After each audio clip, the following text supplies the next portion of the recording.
Hi, welcome back to Joe Blogs. In today's episode, I want to talk to you about what's happening in the global economy because Donald Trump's tariffs have now been finally put into place. We've got all of the figures, apart from Mexico, which is now on another 90-day pause, pending whether or not Mexico can prove if they've been cutting the fentanyl drug trafficking issue. But apart from Mexico, we've now got final agreed rates. And these rates mean that the global economy is now facing its highest level of tariffs since the 1930s. So basically, the last 100 years.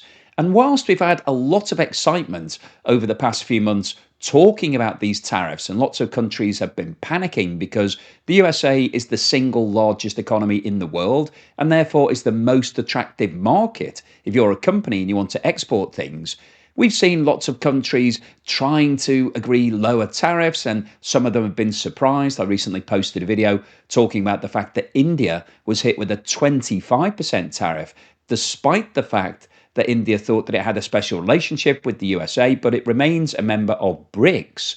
And it's also got another 10% penalty for being in BRICS. So India has come out of this really quite badly compared to where it was before Donald Trump took over. And the global level of tariffs is now around 6 times higher than it was 12 months ago. And the impact of that will filter through into companies' results and economies and GDP over the next 12 to 18 months. So we've had the flurry of excitement, and capital markets have actually been relatively relaxed about all of this. They've maintained quite a high position.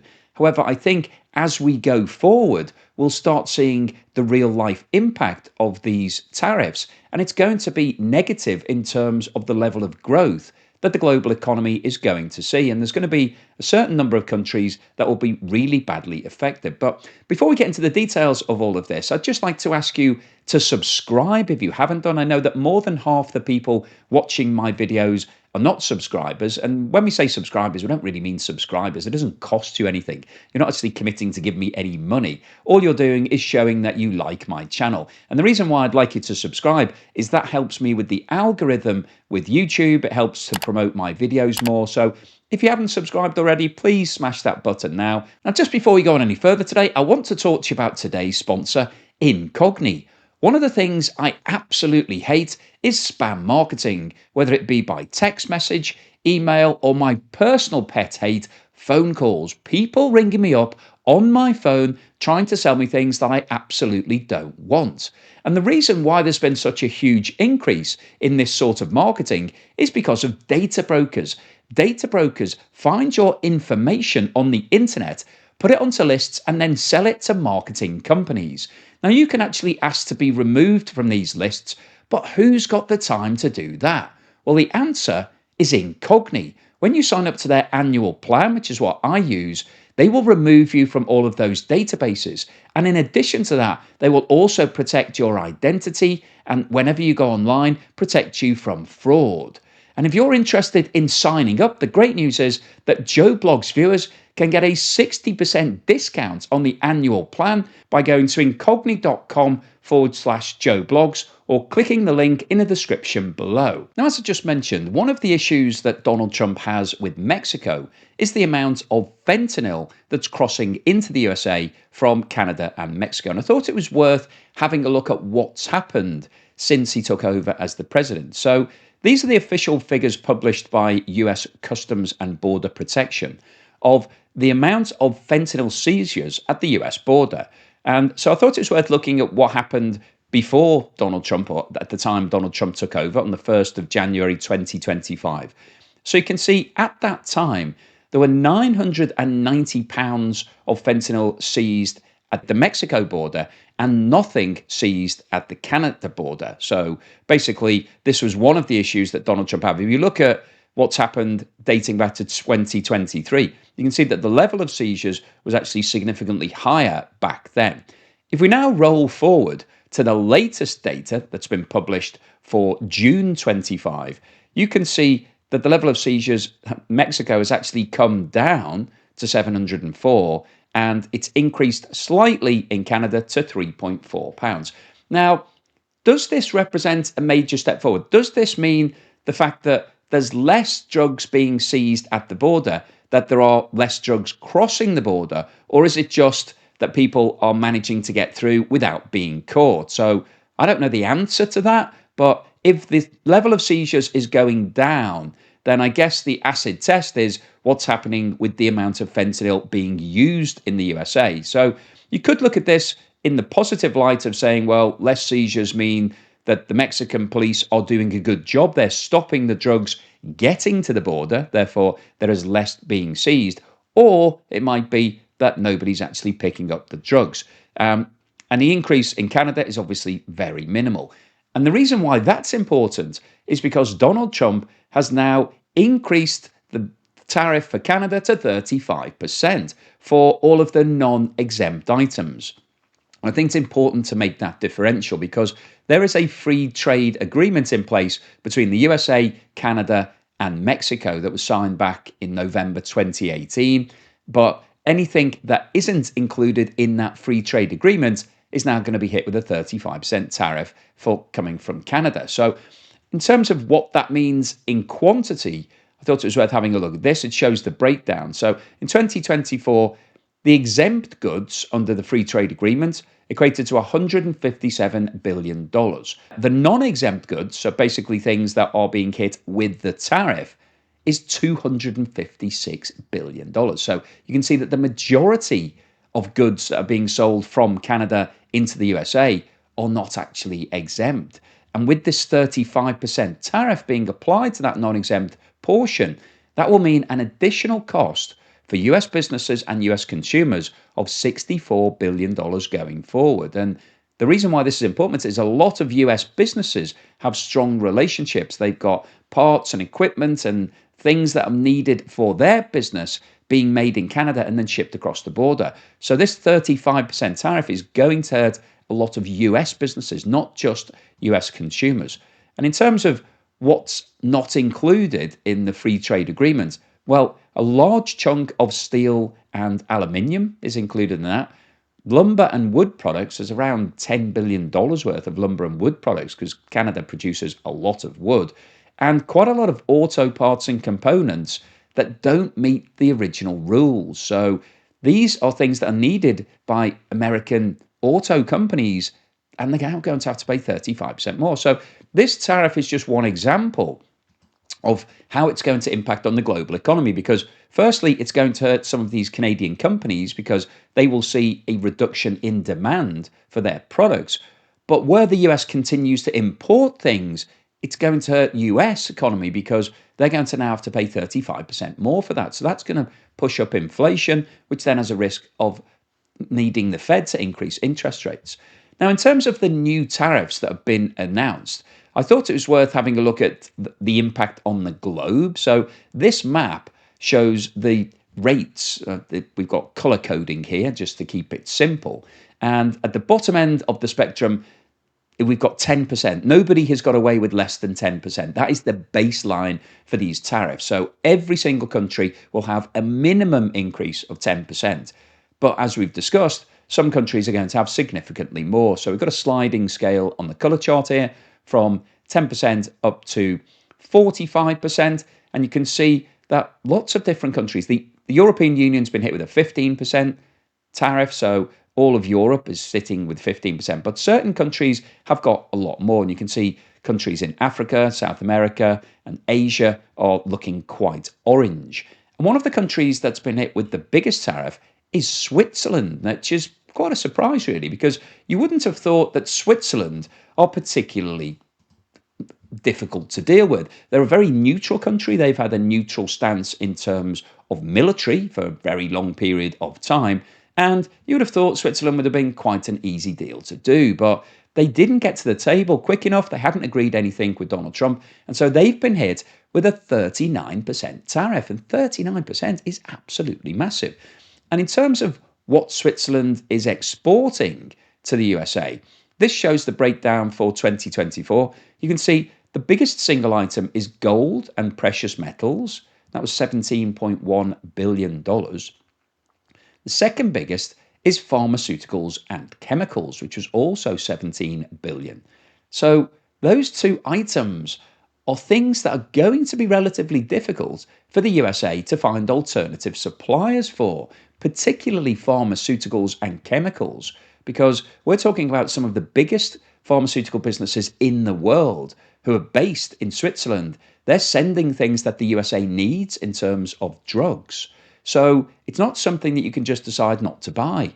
So that 39% tariff is going to hurt US consumers and US companies because they're now going to have to pay a lot more to import those particular drugs. And in terms of the other categories, we've got $9 billion worth of machinery and precision instruments and 4.4 billion of watches and clocks because Switzerland is renowned for its watches. And if we look at the total impact, total imports into the USA in 2024 was 63.4 billion. If they continue at that level, US consumers and companies are going to have to pay an additional $25 billion in 2020, over the next 12 months, to continue buying those goods. And if we look at the overall impact of where we are on these tariffs, before Donald Trump came into power, the average tariff rate in the USA was 2.3%. That was the additional cost that US customs were adding to all goods when things were being imported into the USA that consumers and businesses had to pay. If we look at the situation now, it's 15.2%. So that's an increase of around 7 times, more than 6 times since the start of 2025. And that is going to have a serious impact on inflation in the USA. So this isn't something that the USA is going to be exempt from. Whilst Donald Trump has talked about how much revenue the tariffs are bringing in, it's tens of billions of dollars, the people who are paying that revenue are not the companies overseas. They're not paying anything. All they're doing is seeing the price of their goods rising when they go to the USA because there is now a customs duty, a tariff, being charged to release those goods from all of the warehouses, the bonded warehouses. And it's US consumers and US businesses who are going to have to foot the bill for this. So it will have quite a big impact on the US economy. And in terms of what other countries have been hit with big rates, I thought it was worth having a quick look down the list because we've talked about China and Mexico and India and Switzerland, but everybody's being impacted by this. So if we just have a very quick look at this, you can see that Syria has been hit with a 41% tariff, Laos and Myanmar 40%, Switzerland we talked about, Iraq and Serbia 35%, Algeria, Bosnia and Herzegovina, Libya and South Africa 30%, Brunei, India, Kazakhstan, Moldova and Tunisia 25%, and then we've got Bangladesh, Sri Lanka, Taiwan and Vietnam at 20%, and then a whole host of other countries at varying other much higher levels than they were facing previously. And if we look at the change in the tariff since January, this shows the difference compared with the start of this year. You can see that the biggest country impacted is China, and that's a problem for the USA and China because they're the two biggest economies in the world. They have a very strong trading relationship, and China imports a lot of goods into the USA.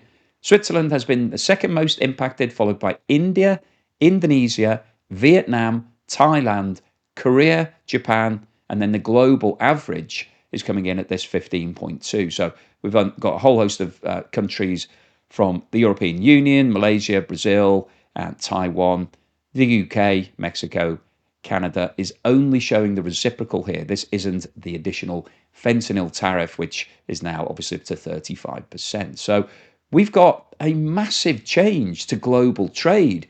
The price of everything has just gone up significantly, and that's going to impact on lots of different countries and lots of different companies. And if we look at this table, it shows the US's import partners in 2024. You can see that the biggest single one was the European Union. The US imported $605 billion worth of goods. The tariff rate of 15% means that those goods will now cost an additional $30 billion in 2024. We've also got Mexico, who are the second biggest, with this 35% that may or may not be adjusted depending on what happens with the fentanyl. We've got $506 billion worth of imports. That's going to cost an additional $63 billion. The imports from China will be an additional 88 billion. Canada, with the adjustment for the free trade agreements, will be an additional 62 billion. And then we've got Japan, an additional 7, Vietnam 13, South Korea 8, Taiwan 12, India 13, and Switzerland 18. So when you look at the right hand side of this chart, that additional cost, all of these costs are going to be paid by US consumers and businesses. Now, obviously, the argument is that, well, if the US can make these things itself, then it won't have to import all of these goods, and therefore that's beneficial for US industry and US businesses.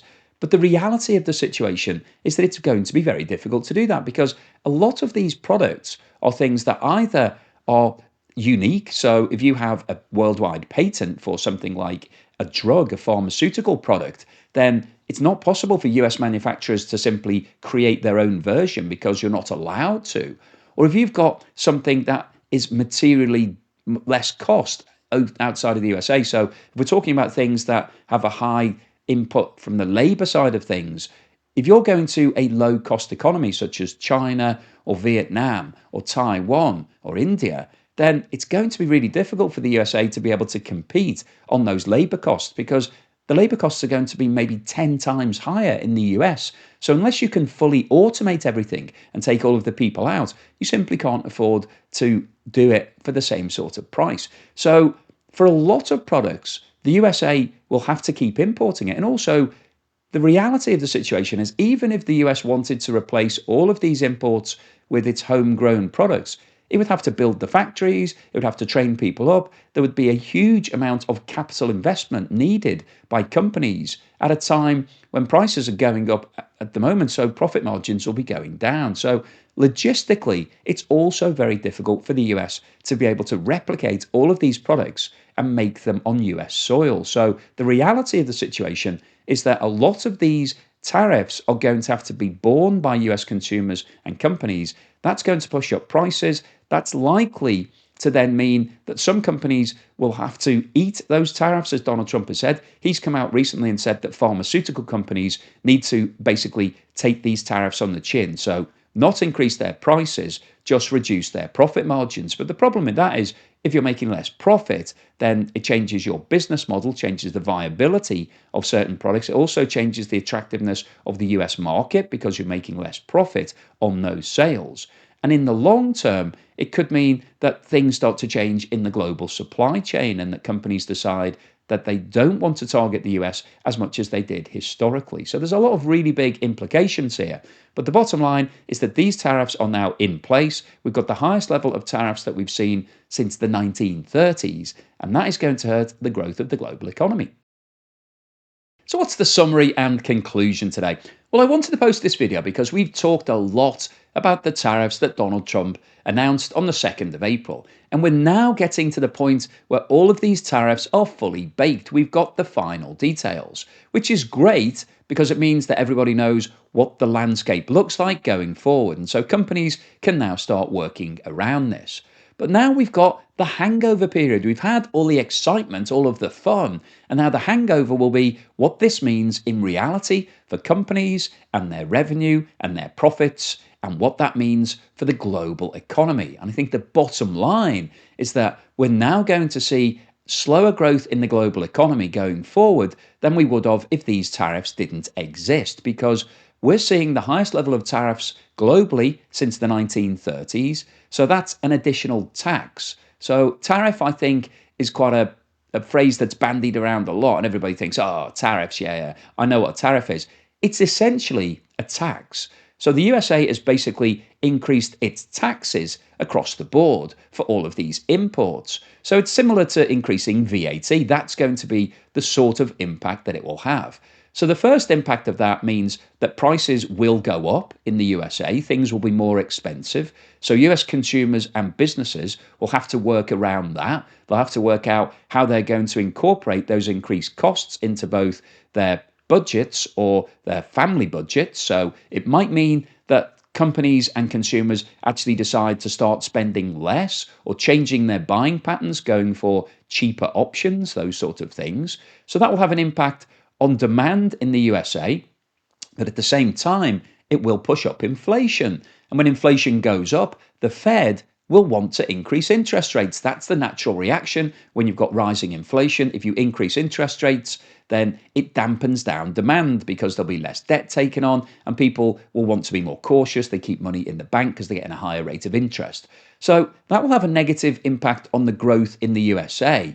At the same time as consumers might start to reduce their spending. So the danger is that you get to that stagflation point of view where you have inflation and a stagnant economy. That's the worst case scenario from the USA's point of view. In terms of every other country in the world, the USA is the single biggest economy and it's the single biggest export market for most businesses. So it's the most attractive. And all of those companies are now going to see their products being sold at a higher price. So that's likely to reduce the demand because when price goes up, demand generally isn't as strong because you don't want to keep paying more and more unless it's something that you're absolutely forced to buy, like pharmaceuticals. So these companies will sell less into the USA, therefore, they'll make less profit, they'll pay less tax, and that will impact on the GDP in their country. So the impact of these tariffs around the world will be likely less sales in the USA, likely less profit, and therefore less tax. Now, a lot of companies and countries are now considering whether or not they should change their logistics, whether they should start targeting other markets. So China is now trying to target the European Union more than it was historically because it knows that it's going to lose some sales into the USA, so it's trying to replace those.